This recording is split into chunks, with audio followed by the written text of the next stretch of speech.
E aí, meu povo, tudo bem? Cafezinho na mão? Se não fez, pausa o vídeo, vai lá, passa teu café, depois volta pra cá, que hoje o assunto é importante. Lembram que eu falei no primeiro vídeo que hoje o tema seria a petição inicial? Então é isso que vamos tratar. Entretanto, esse tema nós vamos dividir em 3 vídeos, para ficar mais claro para vocês. O vídeo de hoje eu vou tratar de uma petição inicial já pronta, tá? Já resolvida. Para quem não conhece, para ter uma noção do que é. Outro ponto é que a gente vai tratar especificamente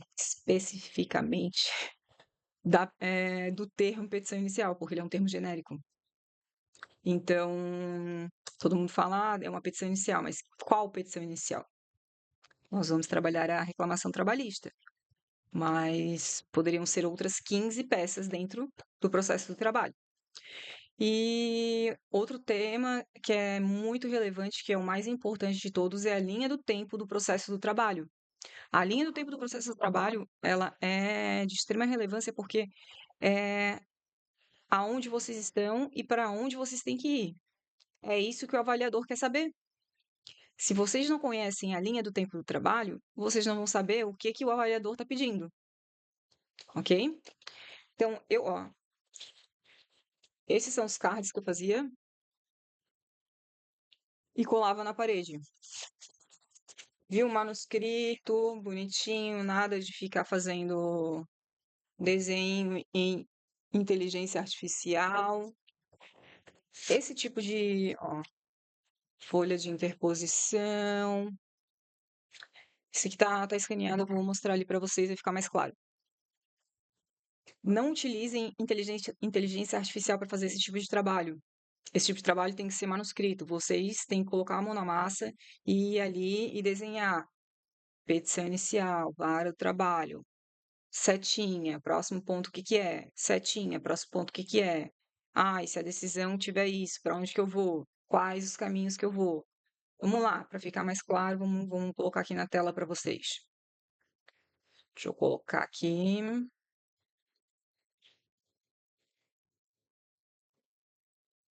Aqui a gente vai arrumar certinho.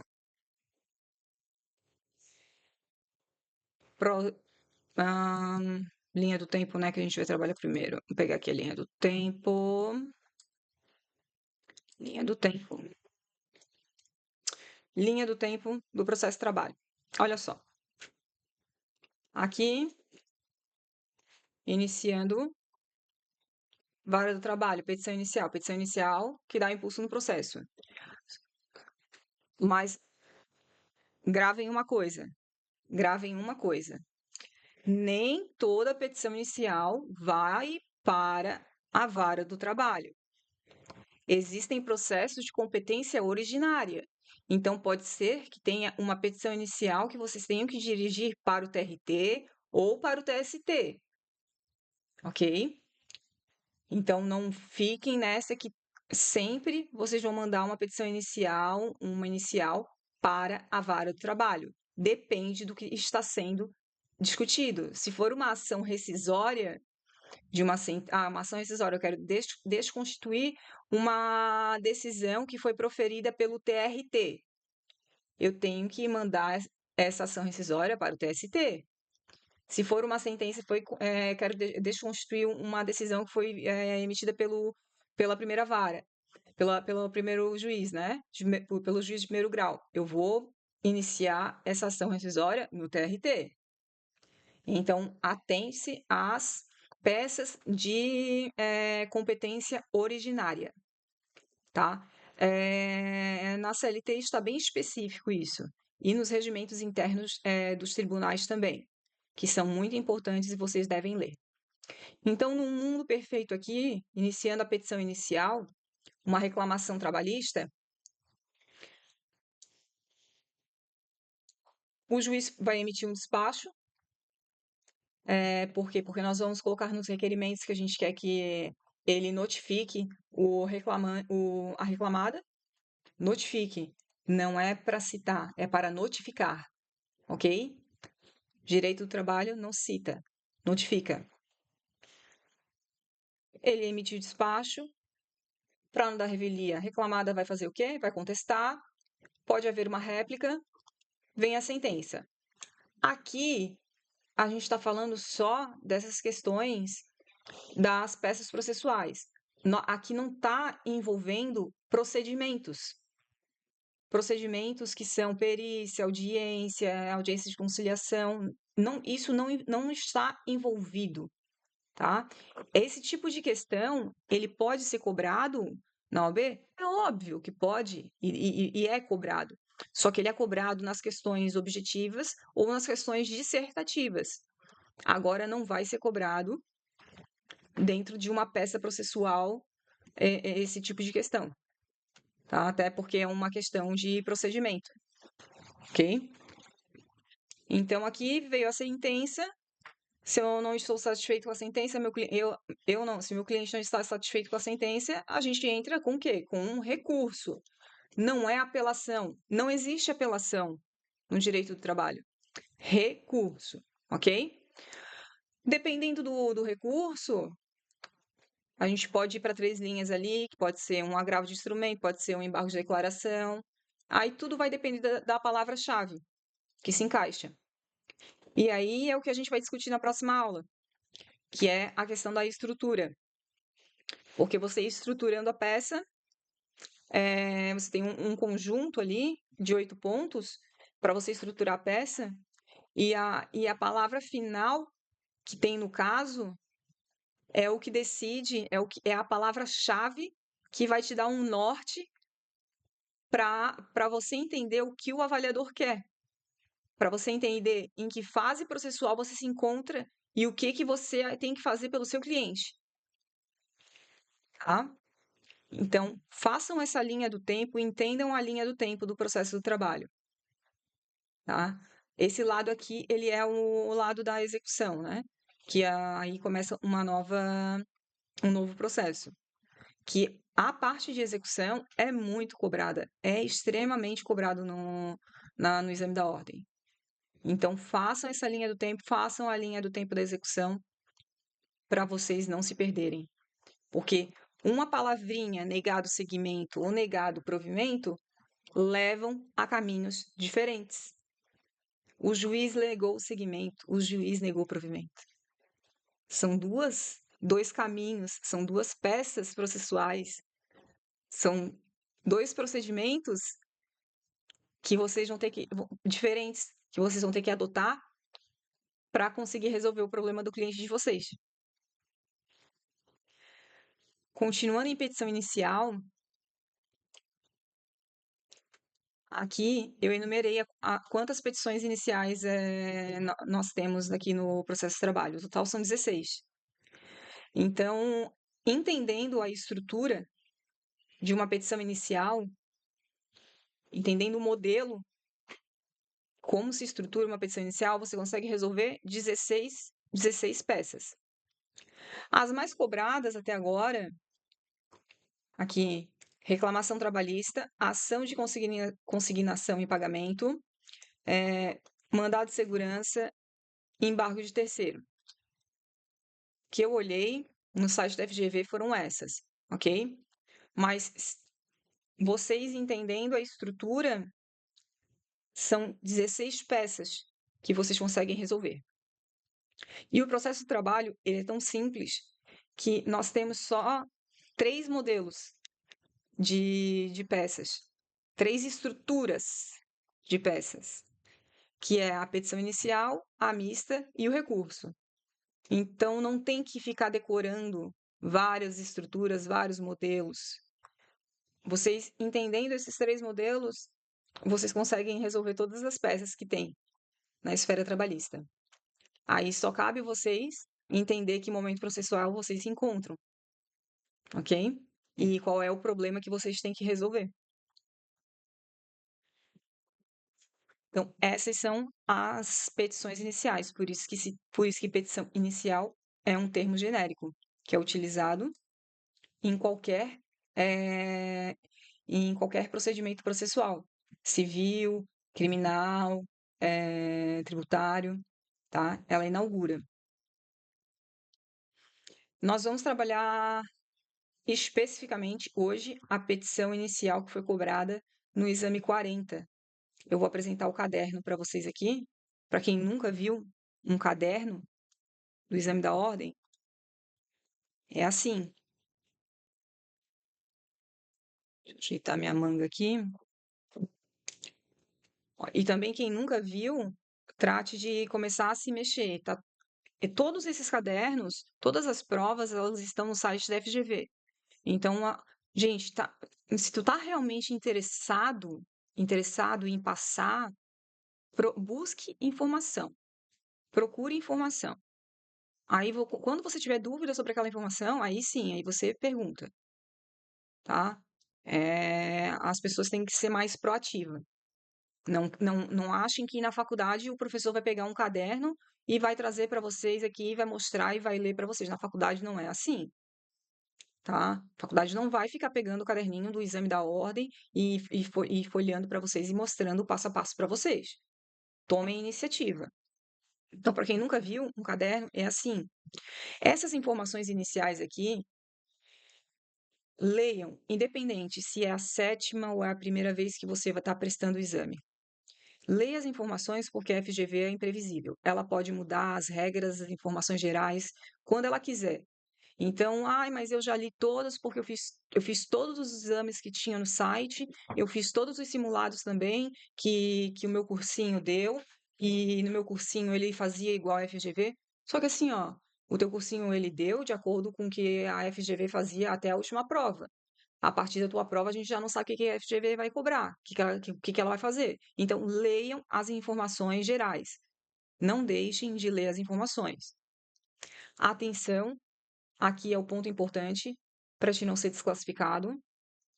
Cuidado para não se identificar, utilizando, utilizando dados que não existem na, na peça, utilizando dados que não foram dados, dados que não foram dados, dados que não apareceram, né, dados que não foram fornecidos, tá, pela banca. Então, utilizem reticências ou 3 vezes ali o X. Eu recomendo utilizar reticências que é muito, muito mais rápido e a peça fica mais limpa. Mas a escolha fica a critério do candidato, do aluno, da pessoa que está prestando o exame. Se acha melhor trabalhar com X, trabalha com X. É de acordo com o teu gosto, não com o meu. Aqui está a peça vem os rascunhos e em seguida vem as questões. É isso, é assim. No separado vem o caderno de respostas. A peça tem o caderno de respostas tem o mesmo número de páginas, porque tu tem que fazer a tua peça em até 5 páginas. Não pode ultrapassar disso. Gente, pelo amor de Deus, não queiram fazer a peça inteira no rascunho. É por isso que na próxima aula eu vou ensinar vocês a estruturar a peça, a reconhecer ali os pontos que têm que ser preenchidos para utilizar o rascunho só para fazer a estruturação, para utilizar como rascunho mesmo. O meu rascunho foi utilizado, acho que 2 folhas só porque eu fiz literalmente rascunho de peça e rascunho de questões, que eu peguei e rabisquei ali o que eu achava que era e tal, e depois fui procurar as respostas, e olhava de novo certinho, grifava a minha folha ali, que é essa peça, né? No caso ali, tu pode grifar, essa tu pode grifar. Então eu grifava de novo, conferia, ia lá ele pro meu rascunho, já que eu tinha conferido, e confirmava a informação, e aí eu escrevia, né? Depois de confirmar, porque assim, eu tinha uma visão, colocava lá na estrutura, ia procurar, mas antes de começar a escrever, eu voltava na peça para confirmar se era realmente aquilo que ele estava pedindo antes de começar a escrever, tá? Mas na próxima aula a gente discute mais sobre isso. Petição inicial, a gente trabalha com procedimentos, mas nunca vi ser cobrado no exame da ordem. No entanto, é importante vocês saberem que existe o procedimento sumaríssimo, ordinário, sumário e os especiais, ok? Se na peça estiver falando que quer que apresente o rito, então fiquem atentos aos ritos. Quais são os procedimentos, quais são as exceções para adotar os ritos. Caso contrário, só colocar reclamação trabalhista pelo rito, 3 pontinhos. Não precisa preencher nada. Se ela não está pedindo rito, não precisa preencher. Eu não vi até agora ela pedir nada sobre o rito. Até porque para te saber o rito, tu tem que saber o valor. E ela nunca dá um valor fechado da ação, certo? Então, não tem como tu. É muito difícil tu conseguir identificar o rito sem ter um valor total da ação. Então, eu trouxe aqui ó, a página para vocês. Tem o rito, o sumário, ele é até 2 salários mínimos e tem lei específica, né? O sumaríssimo está na CLT, prestar atenção nas exceções. As exceções são, assim, os mais importantes, porque, não pode exceder 40 salários mínimos. Aí tem as exceções, tá? E se tiver órgão público. Se tiver órgão público, já não pode tramitar pelo sumaríssimo, tem que tramitar pelo ordinário. Então, são essas exceções que vocês têm que ficar de olho, tá? Seguindo o nosso propósito,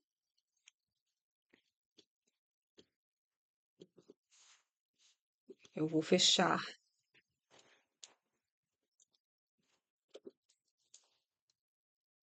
Eu vou fechar a minha câmera, tá?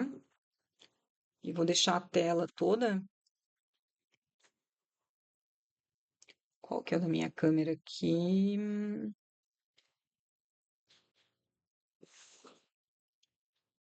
Isso, fechei.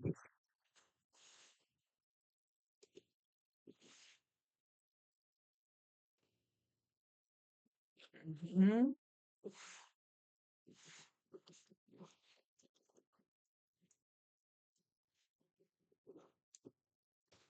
Para a gente poder trabalhar os pontos principais.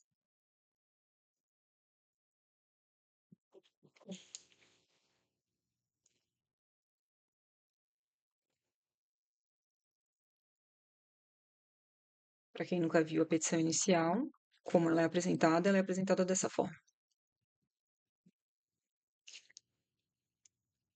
Então, vocês vão pegar, vão ler aqui.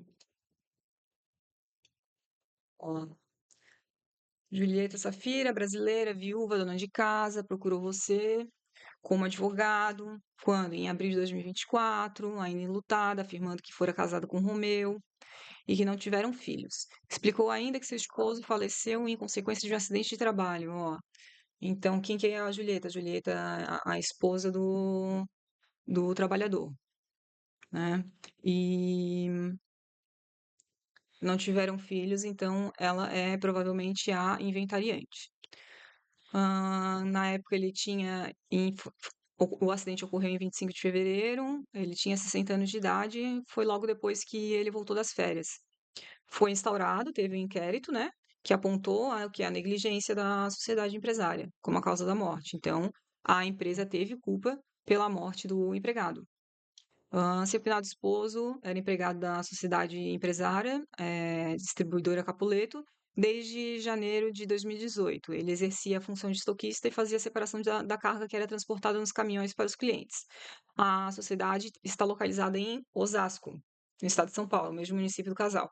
Por que é importante isso aqui? Isso aqui vai ser o foro. Então, quando vocês forem colocar a primeira parte, que é o endereçamento, vai ser endereçado para quem? Ao juízo da vara de Osasco, entendeu? Ao juízo do trabalho da vara de Osasco, do estado de São Paulo, tá? Então é por isso que é importante. Se não tem foro, se não fala onde era a empresa, onde moravam e tudo mais, vocês vão endereçar ao juiz do trabalho, da vara, 3 pontinhos, do estado de 3 pontinhos. Aí utiliza a- aquela forma genérica. Não vai querer inventar um local para tramitar esse processo, hein?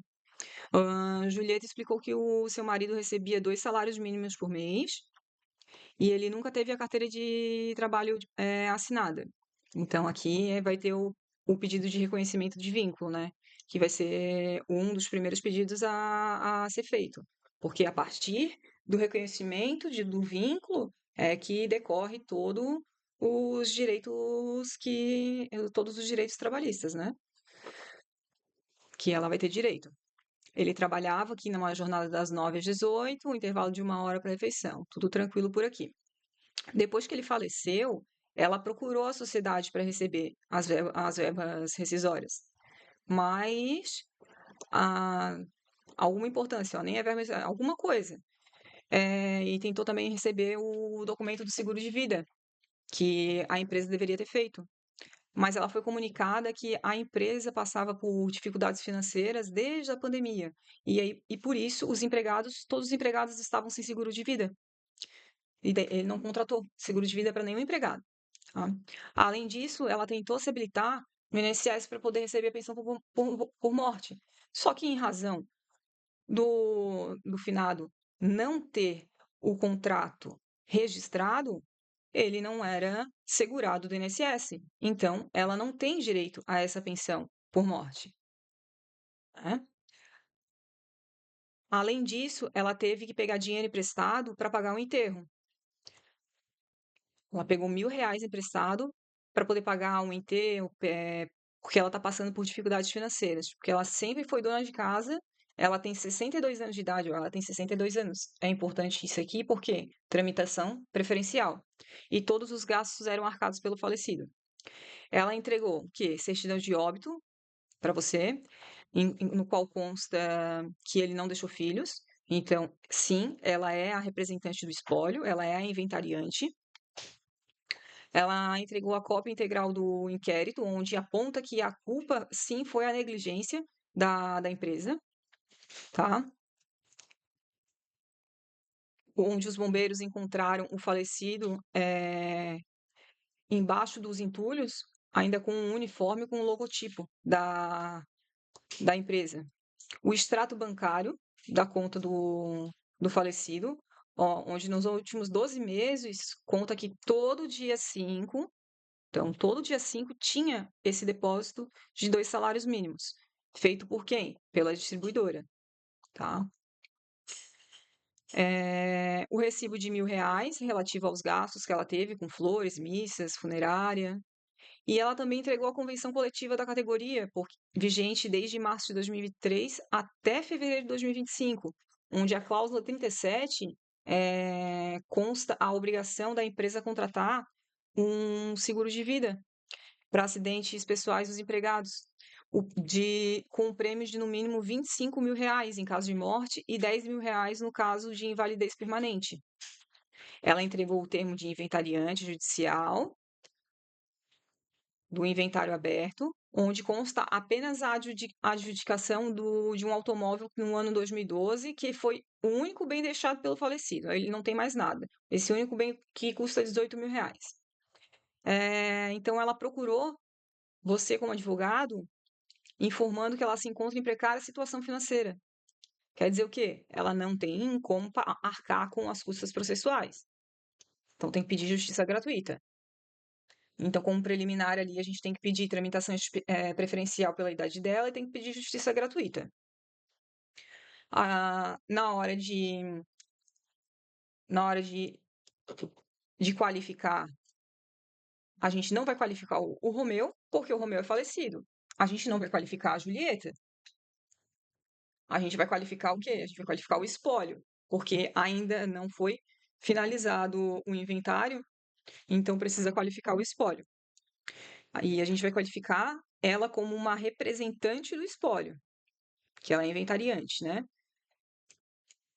Então a gente qualifica dessa forma o nosso cliente, como espólio de Romeu, representado por quem?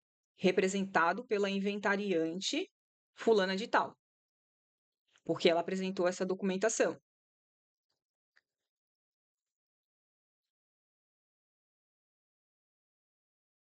Cadê o. Vamos pegar a resolução dessa peça. Nessa peça vai ter pedido de danos morais, vai ter o pedido de multa porque a empresa não pagou as verbas rescisórias no prazo correto, o pedido de reconhecimento de vínculo, o pedido da indenização pelo seguro de vida que não foi contratado, o pedido de pensão por morte, que ela não vai receber pelo INSS. Então, o pedido de pensão vitalícia, porque ela era dependente do marido, então ela precisa receber uma pensão vitalícia. Todas as verbas rescisórias.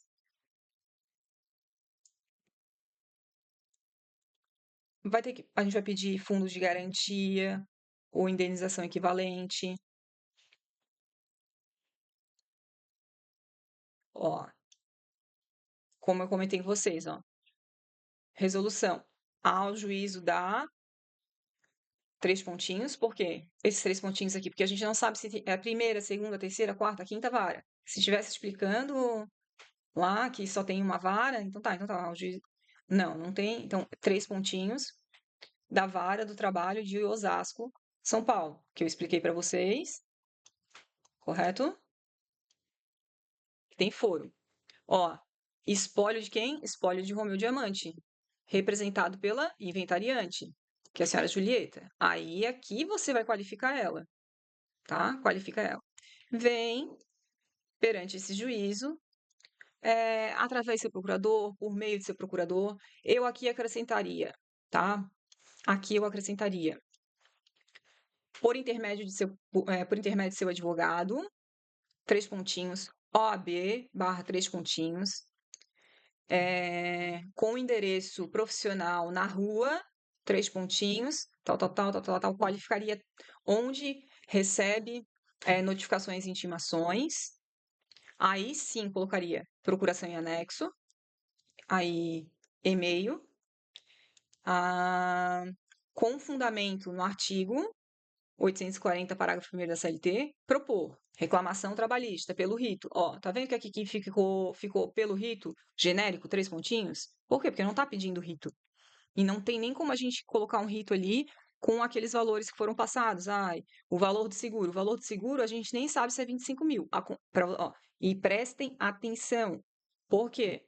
Porque ali falou que a cláusula 37 impôs que o seguro fosse no mínimo 25 mil reais.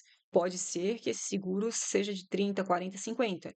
Então, quando for pedir a indenização, fazer o pedido de indenização equivalente ao seguro não contratado, não é para pôr valor, porque o valor não é fixo. Se falasse que o valor contratado deveria ser de 25 mil, aí sim vocês colocariam 25 mil reais ali. Só que ali está dizendo no mínimo. A FGV tem essa. Ela gosta de colocar uma palavrinha ou outra para enrolar. Aí vocês vão lá e colocam a indenização equivalente ao seguro não contratado no valor de 25 mil reais. Pronto, deu, eliminado. Por quê? Por quê? Porque quis se identificar de alguma forma, inventou dado. Isso é inventar dado. Entendeu? Ah, mas estava lá na peça. Não, na peça estava dizendo que era no mínimo. Tu inventou um valor. E isso é questão, a tua prova nem vai ser corrigida, tu vai ser eliminado. Então prestem atenção nas palavras. Aqui a gente vem pelo rito, em face da sociedade empresária, aí colocar pessoa jurídica, de direito privado, tal, endereço, pelas razões de fato e direito a seguir. Ó, antes de discutir o mérito, a gente vai tratar aqui, ó, tramitações preferencial do feito, que são as preliminares. Aqui você encontra no CPC ou na lei. Não vai estar. Isso não vai estar na CLT. É algo que tem que ficar muito atento. Da justiça gratuita. Aqui vocês encontram na CLT. E agora a gente começa do mérito. Para ter direito a todos para ter direito a todas aquelas verbas que decorrem de um contrato de trabalho, né, o empregado ele tem que ser caracterizado como um empregado, preencher os requisitos do artigo 3º da CLT. Né? E esse vínculo ele tem que ser reconhecido e tem que ser registrado na CTPS dele. Então, a primeira coisa que tem que ser feito é pedir o reconhecimento do vínculo, porque daí vai decorrer FGTS, verbas rescisórias, férias e tudo mais que ela vai pedir. O seguro de vida, ela só pode receber se ele for empregado. Então, para a gente conseguir receber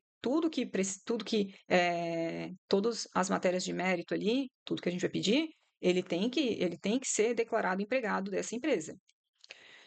E no artigo 3º da CLT, ele preenche todos os requisitos. Então, aqui, ó, primeira matéria de mérito, a gente vai fazer o quê? Pedir o reconhecimento do vínculo empregatício, explicando. E como que a gente explica? A gente pega ali o pedacinho do da própria petição, e a petição ela vai te dizer, ó, o finado esposo da autora era empregado da sociedade desde 25 tal, no qual tinha a função de estoquista e fazia a separação da carga, que era transportada nos caminhões para os clientes. Porém, não teve vínculo empregatício com a devida anotação à CTPS, embora preenchidos os requisitos do vínculo de emprego estabelecidos aonde? Artigo 3º. Eu tenho que fundamentar. Eu pego o texto o texto está prontinho na própria peça. Eu retiro esse texto da peça, transfiro ali para os meus fundamentos, só que para ter esses fundamentos, eu pego também o artigo que identifica o que é um empregado, que é o artigo 3º da CLT. Aí aqui, ó, que ele recebia o equivalente a 2 salários mínimos por mês.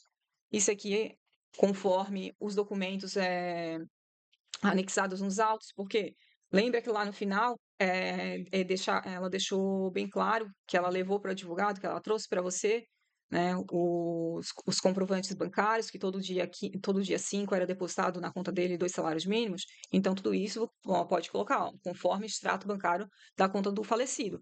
Se não está escrito que ela levou esse documento, que ela só narrou, ó, ela narrou que ele recebia todo dia 5.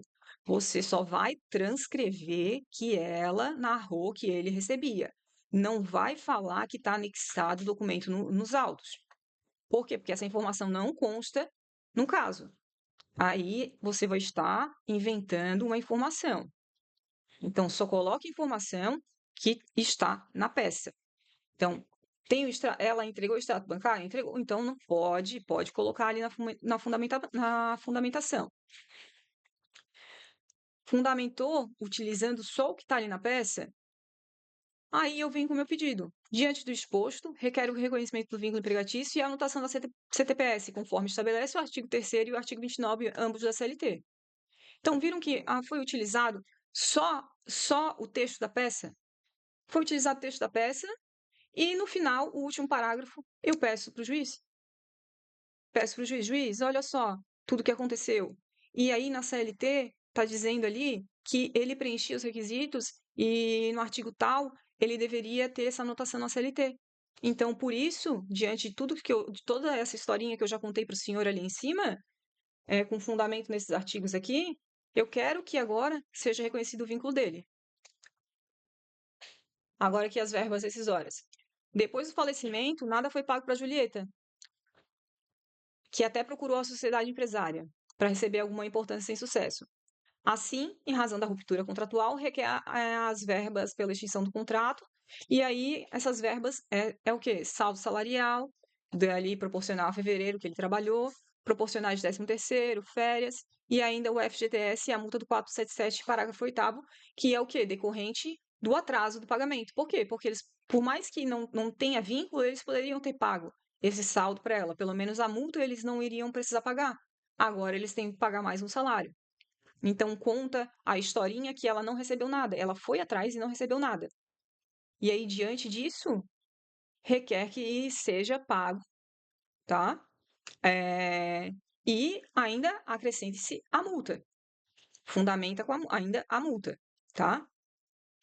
Do acidente de trabalho. Aqui vocês vão utilizar a mesma coisa. Pega todo o texto lá da tese, expõe que os bombeiros fizeram, expõe que tem um inquérito, tudo ali, que é a responsabilidade do empregador. Aí, depois de contar a historinha, vai falar, olha, desse modo, assim, ó, conforme exposto, esse evento, ele se caracteriza como um acidente de trabalho. Só que com base no quê? Eu não posso simplesmente falar, ele foi um acidente de trabalho, ou ele foi um acidente de trabalho porque ocorreu dentro do trabalho. Não. Existe um fundamento para isso, existe uma norma que diz, que é o artigo 19 da Lei 8.213 de 91. Eu vou lá e fundamento por que que ele se caracteriza um acidente de trabalho, porque está no artigo tal da lei tal, devendo ser estabelecido a consequente responsabilidade do empregador em reparar os danos causados. Então, decorrente desse evento, decorrente do acidente de trabalho, a empregadora agora é responsável pelo quê? A empregadora ela é responsável por ressarcir os danos que a representante do espólio, é, que é a esposa, né, a inventariante, a senhora Julieta, os gastos que ela teve com o funeral do, do senhor Romeu, falecido, do empregado. Então, esses pontos, a gente vai lá para o Código Civil. Aquele que causar dano a outrem deve ressarcir, tal, lá a partir lá do artigo 927, né? Aí a gente pega os artigos iniciais dos atos ilícitos, né? 186, 187, então 186, ali, ó, assim com fundamento no artigo 186, artigo 927, artigo 849, requer seja reclamada, condenada a pagar a indenização pelo dano emergente sofrido. Então, vai fundamentar que a autora, que a representante, né, da, do espólio, que é a autora nesse caso, precisa ser ressarcida pelos danos causados que advindos do ato ilícito da empregadora. Porque a empregadora, ela empilhou, tá no inquérito, que a empregadora empilhou as caixas de uma forma onde as caixas mais pesadas ficavam em cima das mais leves. Então, isso foi um ato ilícito, foi negligência da empregadora. E foi por isso que tombou em cima do empregado e ele morreu. Então, a gente vai lá para o Código Civil, a gente fundamenta o que aconteceu e a gente conta a historinha do que aconteceu, e essa historinha está onde? Está lá na peça. E aí a gente pede. O que a gente vai pedir? A gente vai pedir uma indenização. Mas com fundamento no quê? Ah, porque ele sofreu? Não. A gente precisa ver qual é o fundamento. O fundamento está no Código Civil, nesse caso. Do seguro de vida, a gente vai contar a mesma historinha lá que ela foi receber o seguro de vida que estava vigente na convenção. Ela, inclusive, entregou a convenção para a gente. Então, o que a gente pode pôr? A gente pode colocar a convenção em anexo nos autos, anexada aos autos. Ele está contando, ó, com um prêmio de no mínimo R$ 25.000 em caso de morte. Então, assim, com fundamento no artigo 186, 927 e 949 do Código Civil, requer a reclamada seja condenada a pagar a indenização pelo seguro de vida. Então, eu contei toda a historinha, já estava pronta, e eu só faço o pedido. O nosso trabalho é só procurar o fundamento do pedido. Aconteceu algo errado, eu sei que está errado, e eu quero tal coisa para resolver esse problema. Eu só tenho que ir lá e procurar o que fundamenta o meu pedido, entendeu? Porque o resto do texto, o resto da historinha, tá toda na peça. E o teu último parágrafo vai ser o teu pedido. E o teu pedido tem que ter um fundamento. Então, o teu único trabalho é procurar o que que dá base para te pedir isso.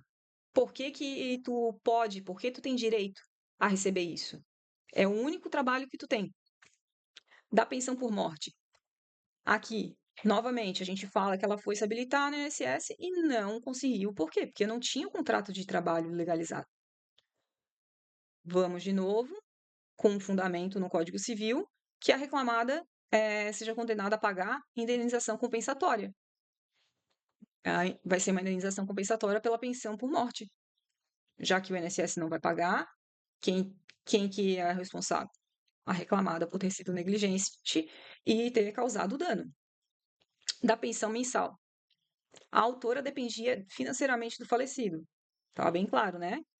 Então, com fundamento no 948, inciso 1 do Código Civil, requer o pagamento de pensão mensal vitalícia ou em cota única. Aqui ela aqui pode escolher se ela quer receber todo mês ou e de uma vez só o valor. Dano moral. Aqui o dano moral a gente pode utilizar Código Civil e pode utilizar a CLT. Então, por fim, dano moral em razão da morte do marido, sendo comprovada a responsabilidade da empresa. Então, uma indenização pela responsabilidade, pelo ato da empresa, pela negligência da empresa, que causou sofrimento, né, causou prejuízo eh, a, a todos, né? Você vai pedir o pagamento da indenização pelo dano moral sofrido. A gente tem ali a partir dos artigos 223 da CLT, e a gente tem também a banca aceitou os artigos do Código Civil, tá? Então, fundamentando tanto com o Código Civil quanto com a CLT, foi nesta prova foi aceita pela banca. Na dúvida, coloca todos, coloca tanto a CLT quanto o Código Civil. O problema é de tu escolher um e aí ela só aceitar o outro, entendeu?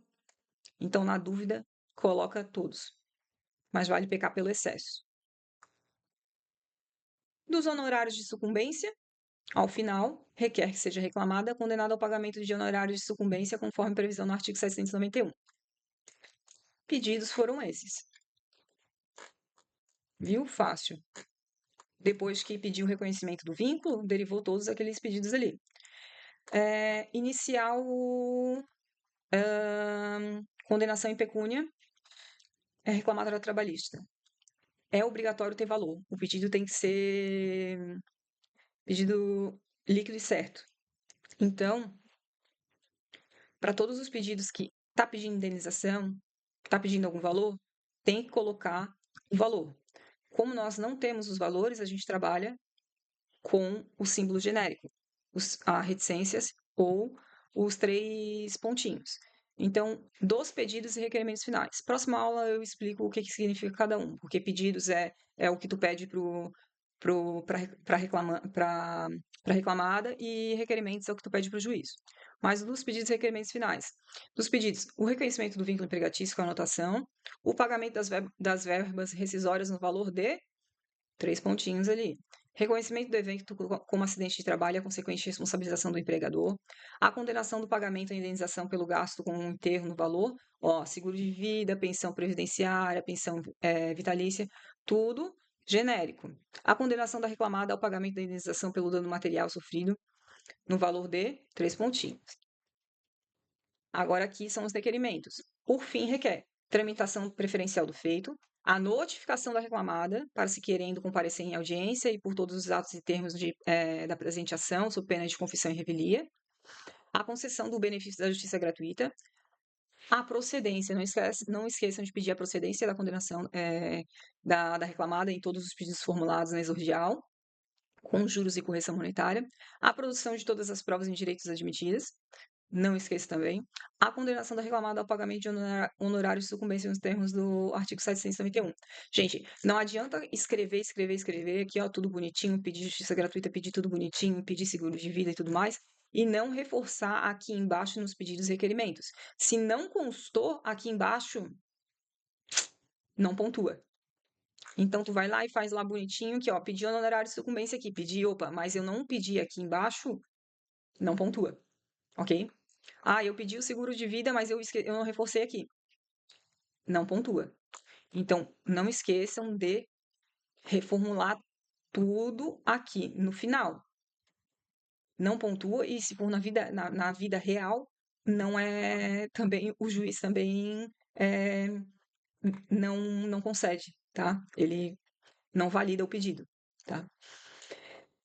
Valor da causa, sempre, sempre, sempre, sempre, sempre. Não esqueçam de colocar aqui ao final isso. Se não colocar aqui valor da causa, e aqui o pontinho, também vai perder ponto. Fechar com termos em que pede deferimento, local, 3 pontinhos, data, 3 pontinhos, advogado, 3 pontinhos, OAB, 3 pontinhos, como se fosse a última vez da vida de vocês que vocês fossem utilizar advogado e OAB, 3 pontinhos. Quando vocês fecharem essa peça, vocês vão fazer pela última vez os 3 pontinhos da vida de vocês, ou os 3x da vida de vocês. É assim que você fecha a sua peça, pensando dessa forma. Última vez que eu utilizo advogado, 3 pontinhos, e OAB, 3 pontinhos. Porque depois disso eu nunca mais vou precisar, porque eu vou passar e a próxima vez eu vou colocar o meu nome e o número da minha OAB. Ok? Essa é uma petição inicial chamada reclamação trabalhista.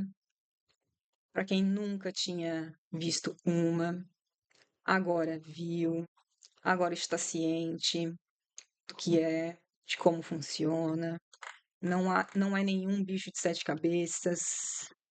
Deixa eu colocar aqui o meu rostinho, meu rostinho, meu rostinho.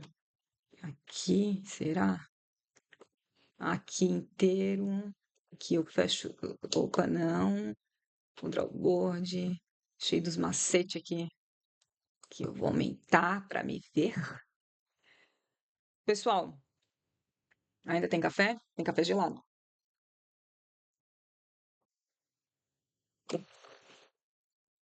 Lembrem-se: petição inicial, termo genérico.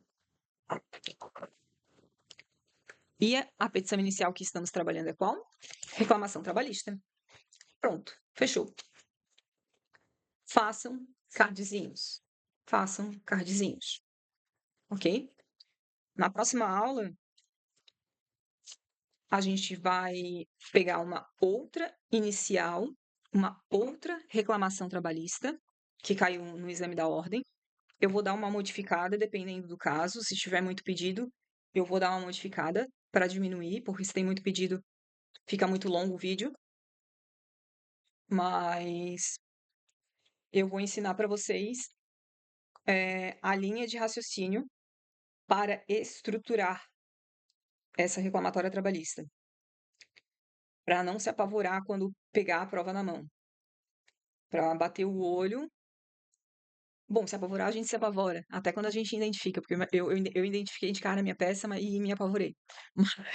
Mas pelo menos eu identifiquei a minha peça. Só que